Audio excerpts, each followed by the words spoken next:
Nato sa last nga part sa number 7 nga seven last words of Jesus.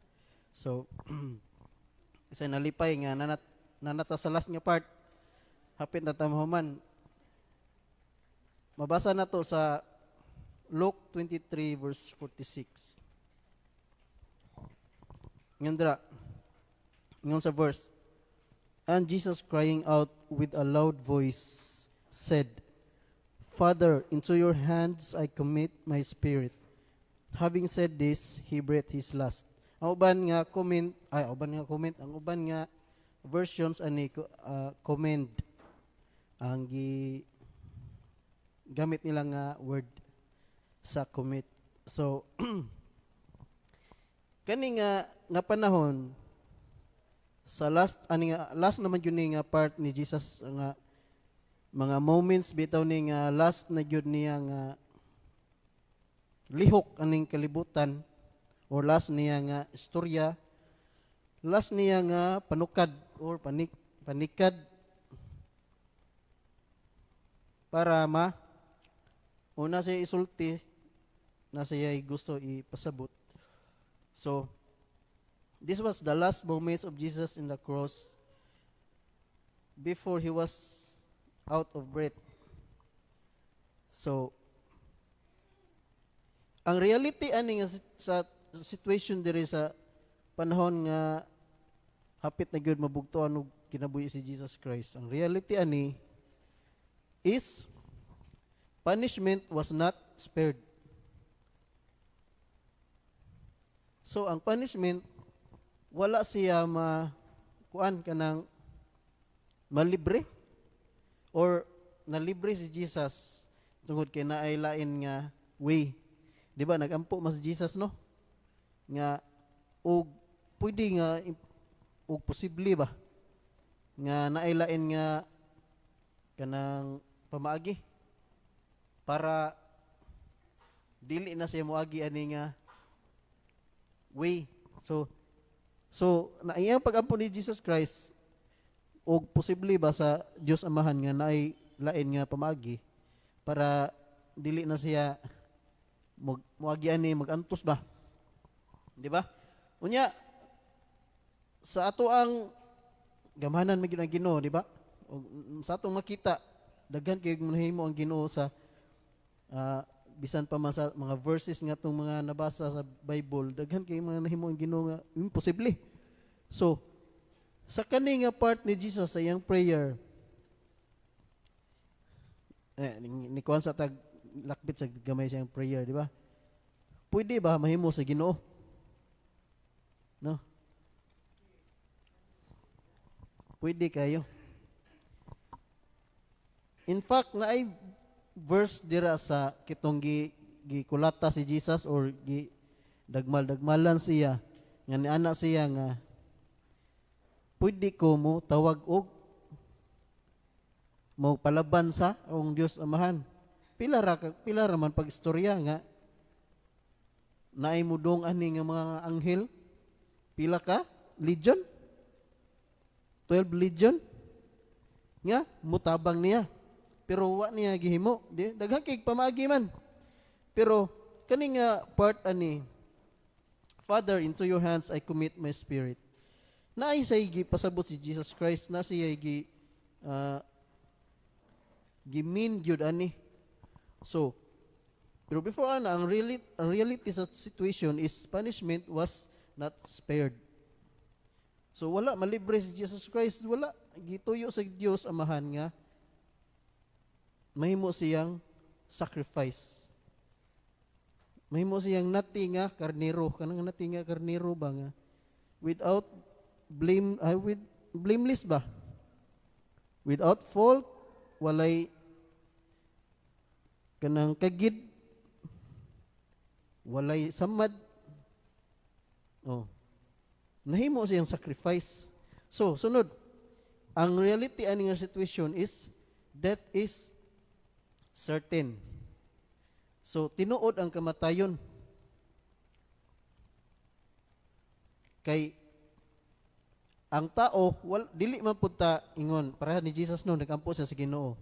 sa Dios Amahan nga kuhaon ni ang cup. Wala gikuha sa Dios Amahan ang cup. So, gipa-experience gyud siya. Ana. So, same sa mga tao. Dili kuhaon sa Dios ang cup nato nga moagi ta og kamatayon. Kinahanglan pud ta moagi ana. Same sa niagian ni Jesus Christ, di ba? Walay pamaagi, way lain nga pamaagi gi hatag ang Dios Amahan ni Jesus Christ.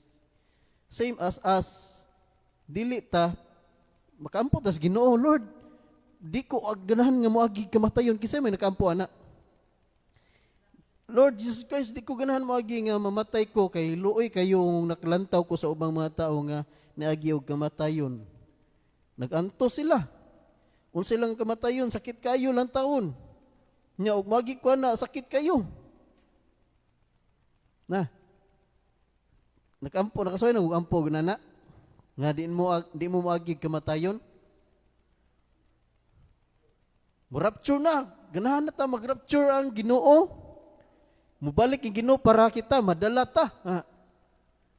Unya og mag-rapture ang Ginoo nya og di ka madala. Sayang may pagwa nag-rapture sa kay para basig imo pang mausab ba imong kuan. Di ba? Tinuod ang kamatayon moagi gyud ta ana. So nakaagi si Jesus Christ ani nga mga kasakit ani kalibutan. Kita pun moagi pud ta. Di ba? Moagi pud ta sa nasinatian ni Jesus Christ nga kalisod. Di ba? Og followers ta ni Jesus Christ. Kung kisa to followers ni Jesus Christ, ang kalibutan muhit jud nila. Di ba? So, unsa iyang mga nasinatian, masinitian po nato. So, yan na, death is certain. So, sunod, Jesus conquers death.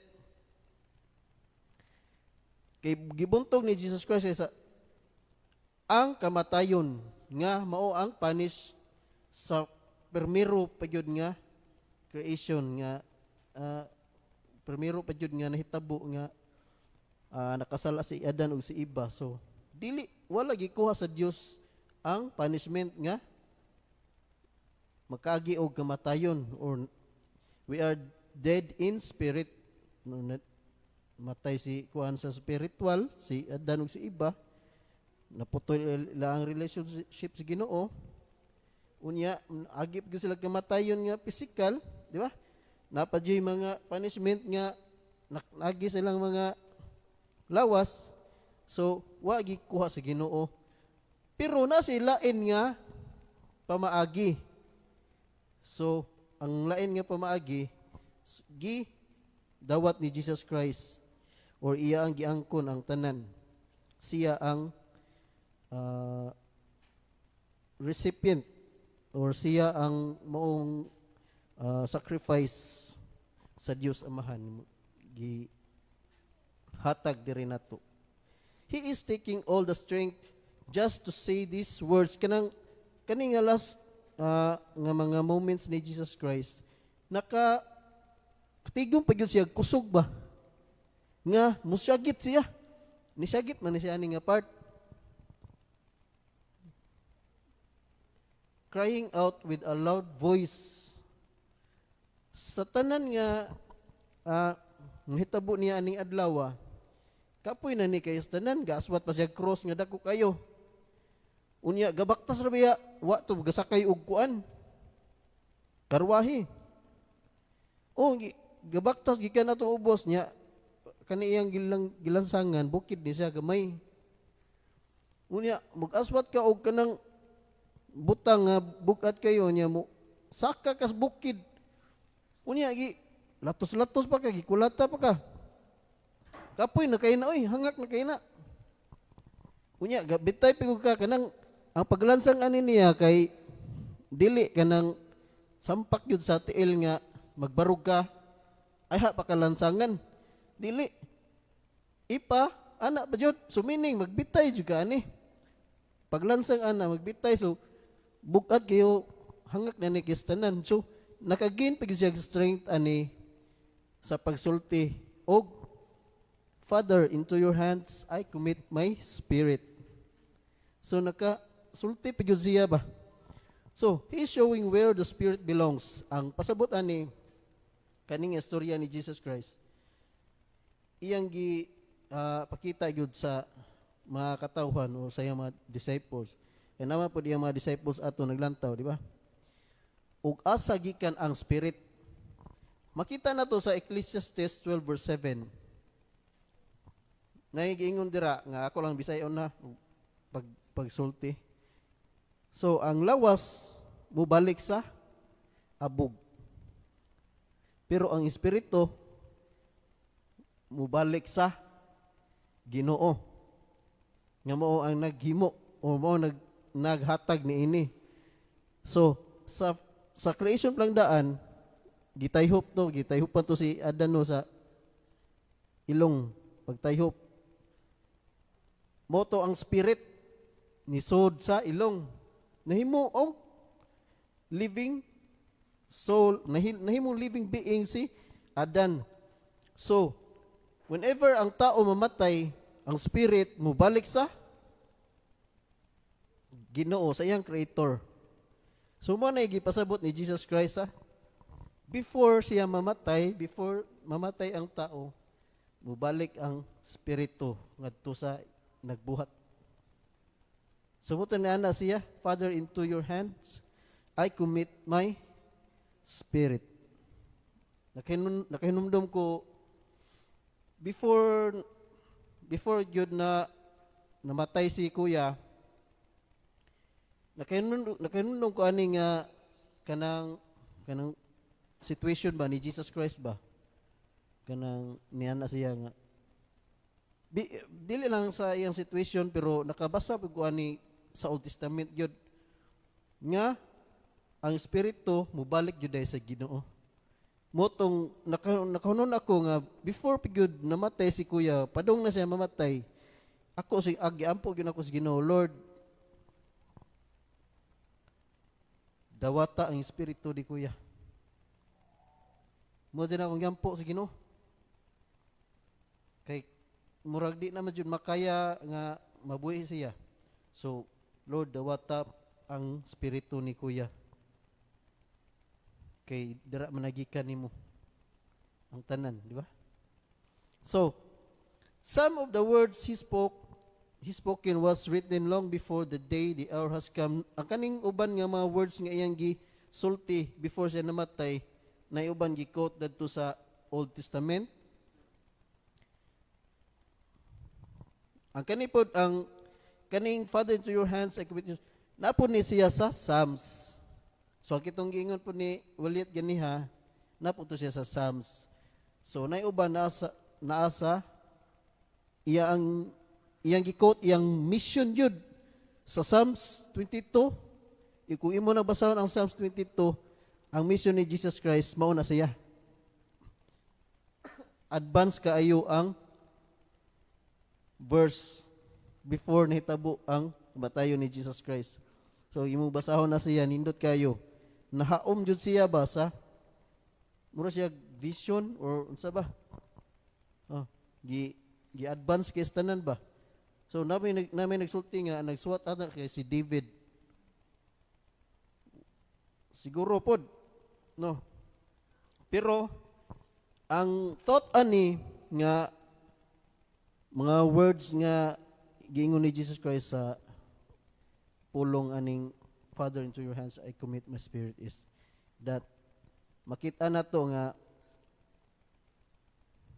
masayran na to nga asa gagikan ang espiritu sa tao o puhon nga mubalik ta sa Dios or kuhaon ta sa Ginoo ang espiritu mo ditso balik yun na niya.